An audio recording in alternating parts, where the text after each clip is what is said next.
Fala pessoal do cursinho, tudo bom com vocês? Espero que vocês tenham aproveitado as férias, espero que esteja todo mundo bem. Vamos para a nossa última aula sobre o assunto que a gente estava falando, que é eletrostática. Para terminar a eletrostática, a gente vai falar hoje de potencial elétrico. Esse assunto tem tudo a ver com o assunto da aula anterior, energia potencial elétrica. Não dá para entender uma coisa sem entender a outra. Então, se você não viu a última aula ainda, volta lá e assiste, beleza? Se você já viu e lembra mais ou menos, a gente vai dar uma revisada agora. Então, na última aula, a gente falou sobre energia potencial elétrica. Quando eu coloco duas cargas elétricas, dois corpos eletricamente carregados próximos um do outro, a gente diz que existe ali nesse sistema uma energia potencial elétrica. O que é uma energia potencial? É a energia que pode se transformar em energia cinética. Então vocês lembram que energia é algo que sofre transformações, né? O que seria isso? Se transformar em energia cinética.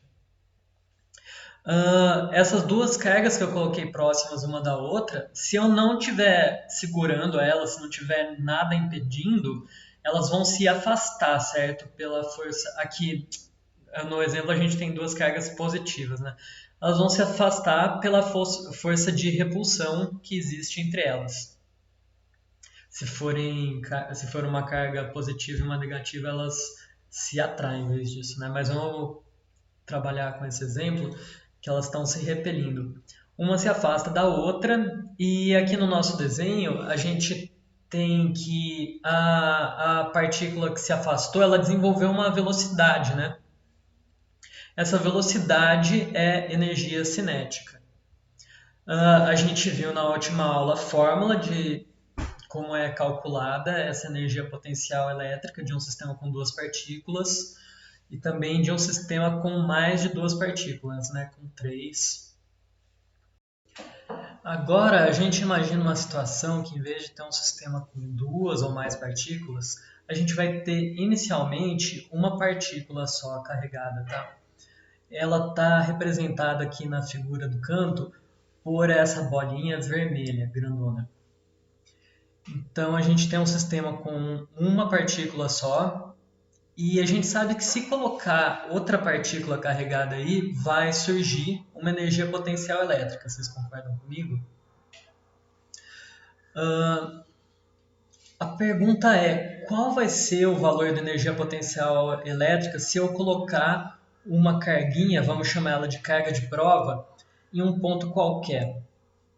Para responder essa pergunta, a gente relembra a fórmula da energia potencial elétrica do sistema com duas cargas que a gente viu, que está escrito aqui logo embaixo, EPE igual a K, constante de Coulomb, multiplicado pela nossa carga Qzão, multiplicado pela carga de prova Qzinho, dividido pela distância entre elas.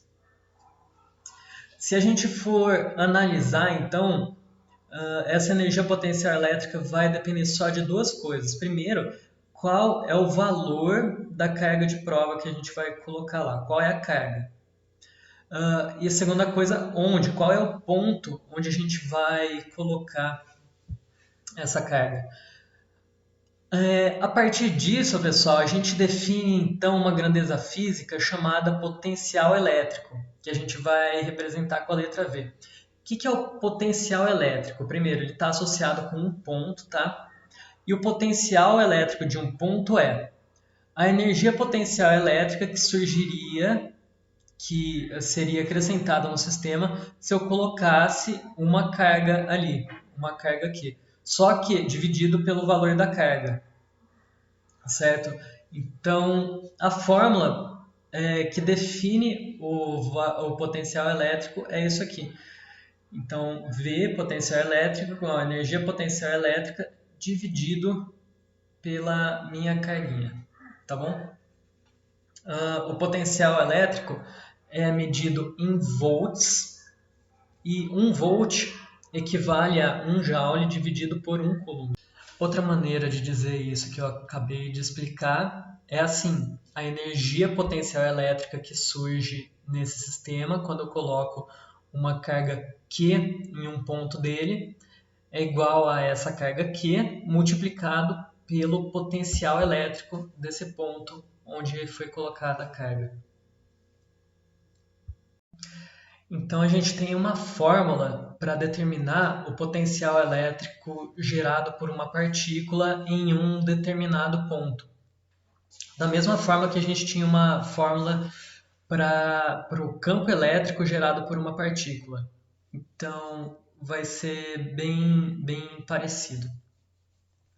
A fórmula é essa que está no canto, V potencial elétrico igual a K vezes Q, o valor da minha carga, dividido por D, a distância entre o ponto que eu estou analisando e essa carga. Então está ilustrado aqui nessa figura, né? Se eu quiser saber o potencial elétrico nesse ponto P aqui, o valor vai ser o K vezes o valor da carga dividido por essa distância D. Quando eu digo que eu tenho que dividir pela distância, eu estou dizendo que o potencial elétrico gerado por essa carga vai ser inversamente proporcional à distância do ponto P para ela. Ou seja, quanto mais distante eu tiver dessa carga, menor vai ser o potencial elétrico. Se eu for desenhar um gráfico disso, eu vou ter um gráfico no estilo daquele gráfico que vocês devem ter visto em matemática, 1 sobre x, certo? Então essa curva aqui, ó, sempre decrescente com esse formato específico. A única diferença, o único detalhe aí, né, é que quando a gente tiver cargas positivas, a gente vai ter um potencial elétrico positivo que vai diminuindo com a distância, certo? Então, quanto maior a distância, menor o potencial elétrico. Essa curva que a gente tem aqui em cima. Agora, a gente pode ter potenciais elétricos negativos também, que são gerados por cargas negativas. Então, se você colocar os valores na fórmula, se você tiver uma carga negativa, você vai ver que o potencial elétrico gerado por essas cargas é sempre negativo também. E a gente pode dizer assim, né, que em módulo ele vai diminuindo com a distância também. Enfim, a curva que forma, se a gente for desenhar, é exatamente espelhada em relação às cargas positivas. Eu coloquei essas duas fórmulas nesse slide, mas achei que era melhor não explicar por enquanto, para não complicar demais. Mas o que eu queria falar, a moral da história era que muitas vezes a gente não vai estar interessado no potencial elétrico de um ponto, no potencial elétrico de outro ponto. O que faz muito mais sentido físico é a diferença de potencial elétrico entre dois pontos, tá? Essa diferença de potencial elétrico a gente vai usar muito na parte de eletrodinâmica, que é o que a gente vai estudar logo depois disso. E a gente vai até dar uma letra especial para a diferença de potencial, que é U. Mas não se preocupem com isso por enquanto.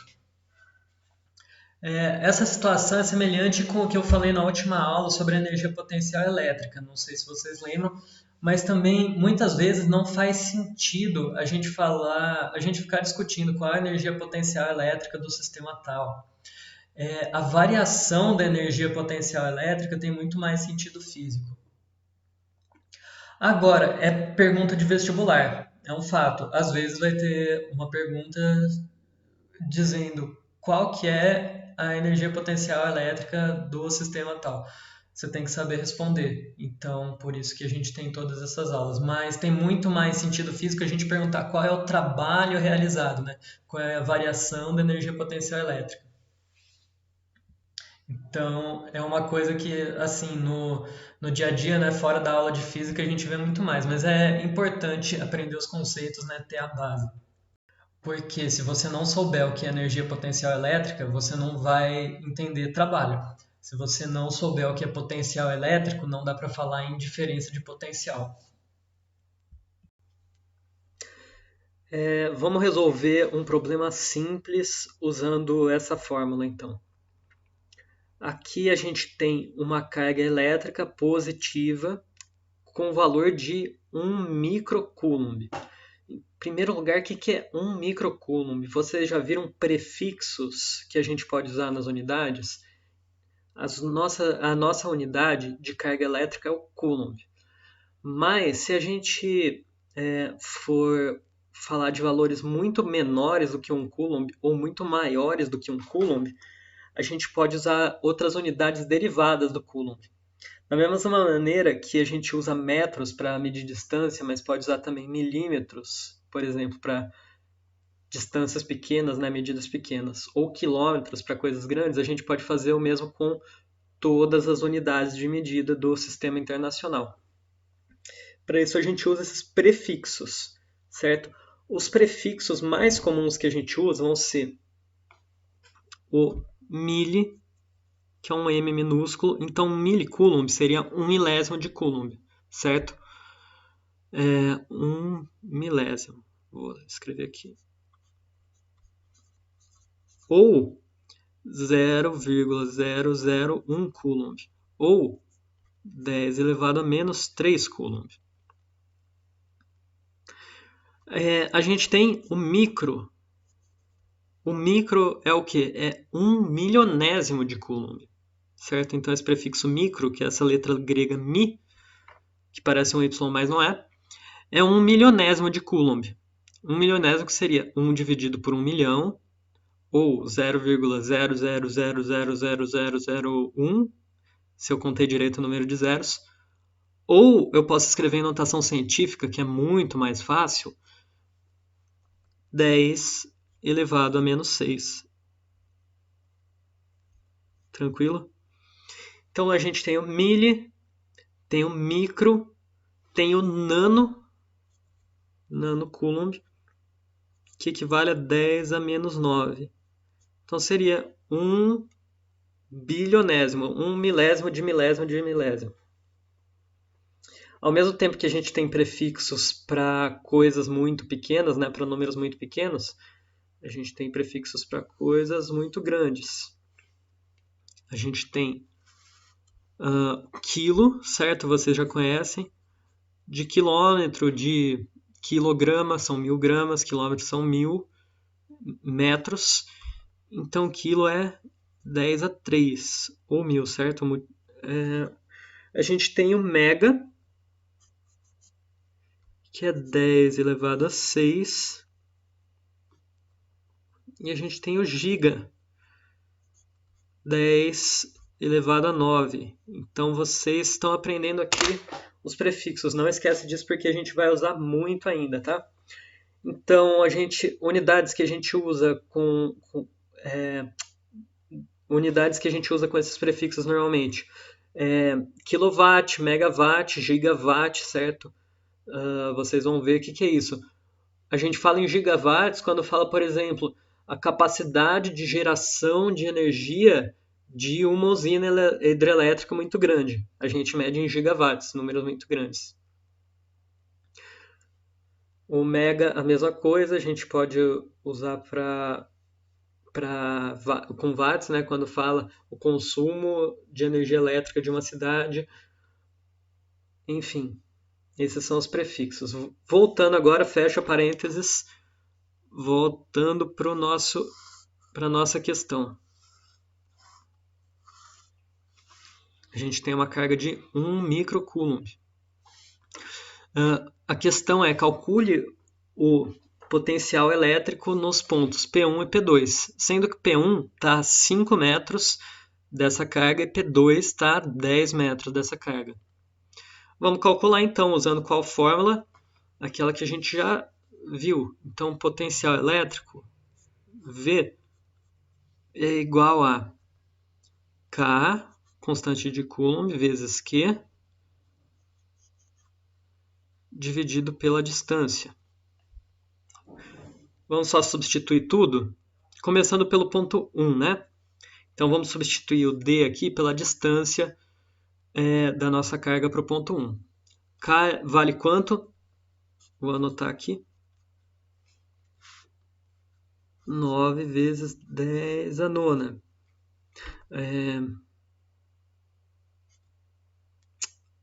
Newton vezes metro quadrado por coulomb ao quadrado. Então, substitui aqui 9 vezes 10 a nona, vezes que é 1 microcoulomb, micro é 10 elevado a menos 6. Vezes 10 a menos 6 dividido por 5. 5 metros.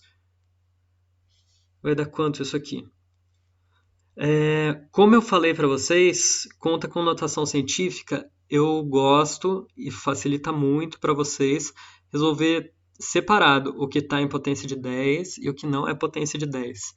Então, eu vou começar pelo que não é potência de 10 aqui, ó.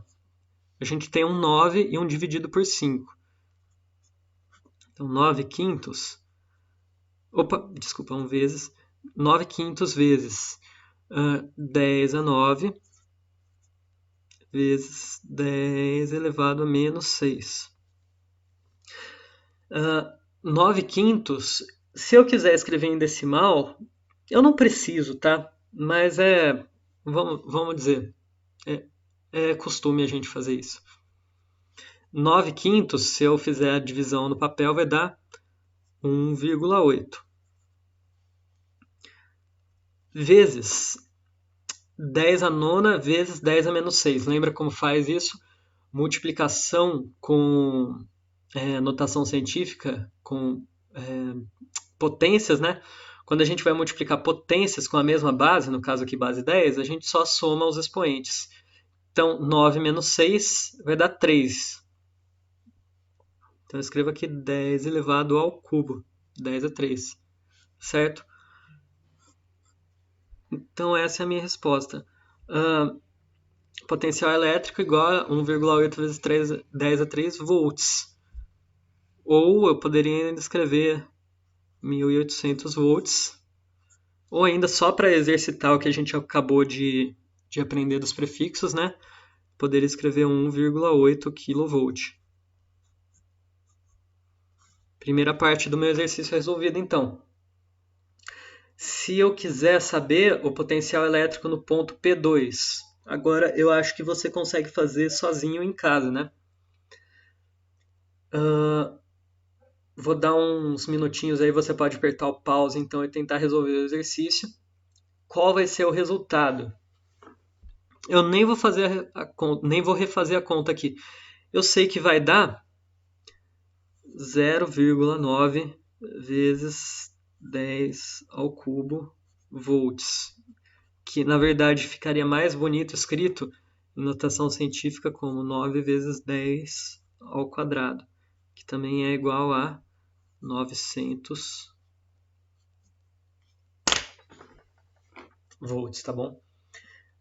Como eu sei isso, pessoal? Porque essa fórmula aqui que a gente usou, do potencial elétrico gerado por uma carga pontiforme, ele me diz que o potencial elétrico é inversamente proporcional à distância que eu tiver dessa carga. Aqui a gente dobrou a distância, logo eu sei que vai ser metade do potencial elétrico. E eu não precisei refazer a conta inteira.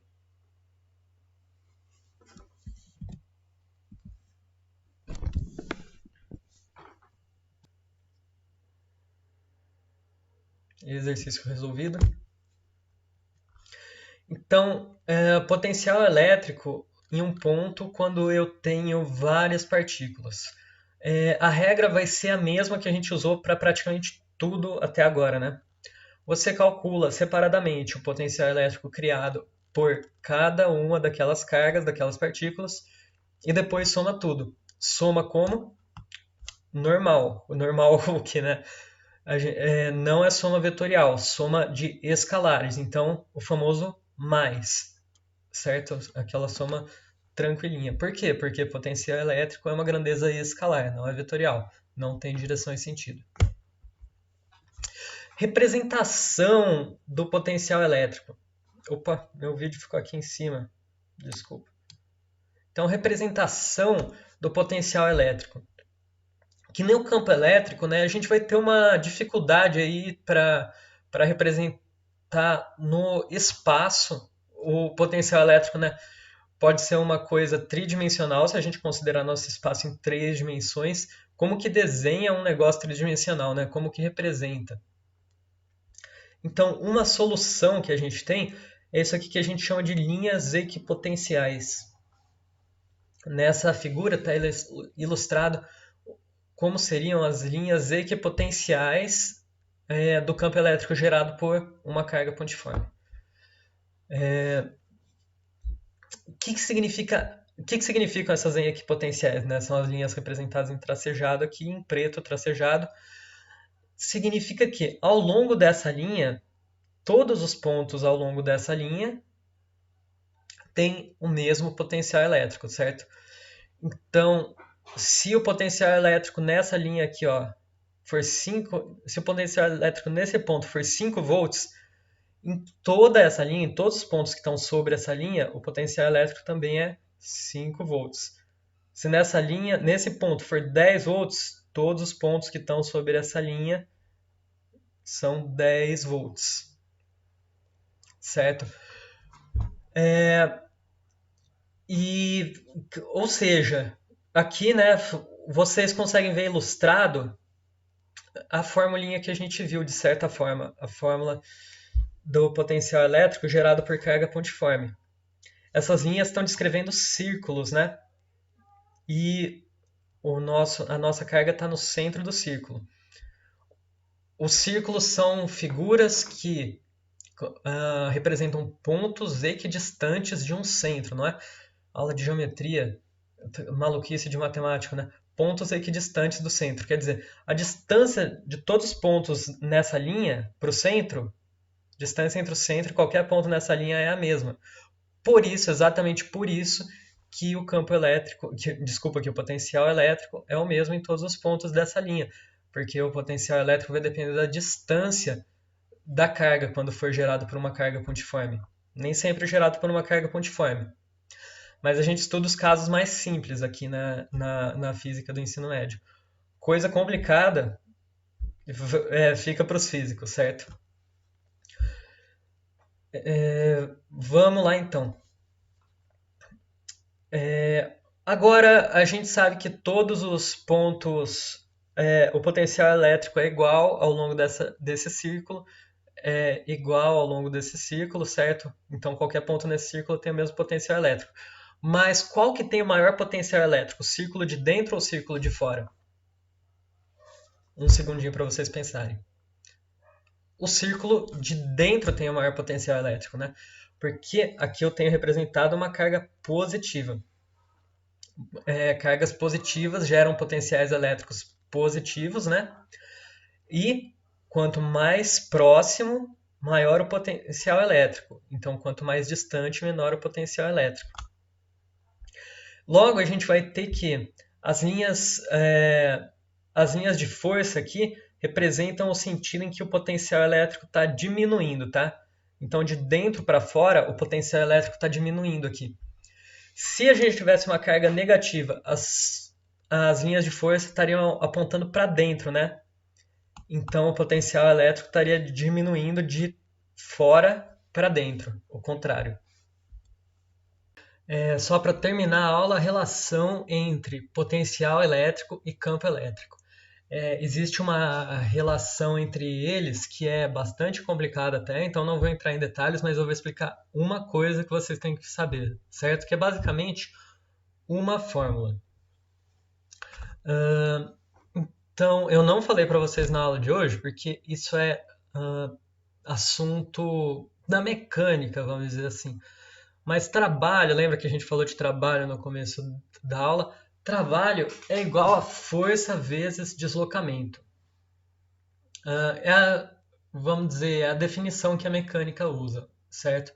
Então, o trabalho, a nossa variação da energia potencial elétrica, tem essa formulinha. Se a gente pegar aqui e dividir por Q, então eu escrevi essa fórmula aqui, dividimos ela por Q, chegamos na segunda linha aqui. Então, trabalho por carga é igual a força elétrica dividido por carga vezes o D. Trabalho por carga é o quê? Trabalho é variação da energia potencial. Energia potencial dividido por carga é potencial elétrico. E se eu dividir a variação do potencial elétrico, a gente escreve aquela letrinha U, né? Enfim, mas poderia ser ΔV. É só que a gente tem essa convenção de escrever U. Então, variação do potencial elétrico. É o que eu tenho do lado esquerdo. Do lado direito da equação, eu tenho força elétrica dividido por carga. O que é isso? Força elétrica por carga é campo elétrico. E tudo isso multiplicado pelo D. Então, a gente chega nessa fórmula. A diferença de potencial é igual à intensidade do campo elétrico vezes o D, que é o deslocamento. Agora, essa fórmula a gente não pode decorar só a fórmula, a gente tem que entender o que ela significa, tá? E saber usar muito bem, porque ela tem vários detalhezinhos. Então, essa fórmula me diz basicamente, se eu for de um ponto A, ela responde a pergunta, se eu for de um ponto A até um ponto B dentro de um campo elétrico uniforme, qual é a diferença de potencial entre esses pontos, certo? Então, a diferença de potencial entre dois pontos em um campo elétrico. E o que é o D? É a distância entre esses dois pontos? Não exatamente, tá? Aqui D não vai ser distância, aqui D vai ser deslocamento. E esse deslocamento não é só a distância, não é simplesmente a distância de deslocamento. Na verdade, é assim, é a distância de deslocamento na direção do meu campo. Então, olha a figura aqui que vai ficar mais fácil, muito mais fácil de entender. Normalmente eu desenho na lousa, né? Hoje não está dando para desenhar na lousa por motivos óbvios. Então, nessa imagem aqui, a gente tem essas setinhas vermelhas representando o campo elétrico, certo? Setinhas vermelhas paralelas representando um campo elétrico uniforme. Se nesse campo elétrico, que é horizontal, eu me deslocar horizontalmente, certo? Nesse caso, o D é a própria distância de deslocamento. Porém, se eu me deslocar em outra direção, em outro sentido, não. Esse D tem que ser... o D representa o deslocamento na direção do campo elétrico, certo? Então, se eu tiver um deslocamento, por exemplo, como eu tenho nessa linha aqui toda torta, uma curva maluca, não importa, o D vai ser equivalente ao desenho dessa reta num traço mais grosso, né? Então, o D que eu tenho que substituir nessa fórmula é simplesmente o deslocamento horizontal, nesse caso em que o campo é horizontal. Se eu tivesse um deslocamento vertical dentro desse campo, eu não teria diferença de potencial nenhuma. Então eu poderia, isso significa o quê? Se eu fosse desenhar linhas equipotenciais aí, eu poderia desenhar linhas equipotenciais verticais, certo? Ou seja, na direção vertical não tem variação de potencial elétrico. Para terminar, essa fórmula aí tem mais um detalhezinho, né? Essa fórmula, quando eu usar, eu poderia explicar para vocês com mais detalhes técnicos, tá? Mas eu vou ensinar só a regra prática. Você usa essa fórmula e esse U, essa diferença de potencial, pode ser positiva ou negativa, tá? E aí depende se eu estou indo do ponto A para o ponto B ou do ponto B para o ponto A. Depende se eu estou indo a favor do campo elétrico ou contra o campo elétrico, certo? No mesmo sentido do campo elétrico ou no sentido oposto. Você pode usar a regra prática, tá? No sentido do campo elétrico, o potencial elétrico está diminuindo. E contra o campo elétrico, o potencial elétrico está aumentando. Então, nesse caso aqui, se a gente for do ponto A para o ponto B, o campo elétrico está diminuindo. Logo, a diferença de potencial do A para B seria positiva. O potencial de A é maior que o potencial de B. Se for o contrário, de B para A, negativo. Bom, turma, a gente encerra aqui então a aula que eu considero que é a mais difícil do ano, de eletricidade na minha frente, talvez de todas as frentes de física, talvez de todas as matérias, né, para quem acha física difícil. Daqui para frente a gente vai ver um assunto bem mais tranquilo, tá? Assuntos bem mais tranquilos, vai ficar tudo fácil para vocês, prometo. Estou deixando uma lista de exercícios na plataforma, no Google Classroom, para vocês, tá? Porque eu percebi que tem muito mais gente fazendo as listas de exercício do que assistindo às aulas. Então, acho que tem bastante gente estudando por conta, né, por outros materiais, e achei importante deixar essa lista de exercícios para vocês. Eu corrijo as listas depois, eu tiro dúvidas de quem tiver, beleza? Então, é isso aí. Um abraço e até a próxima.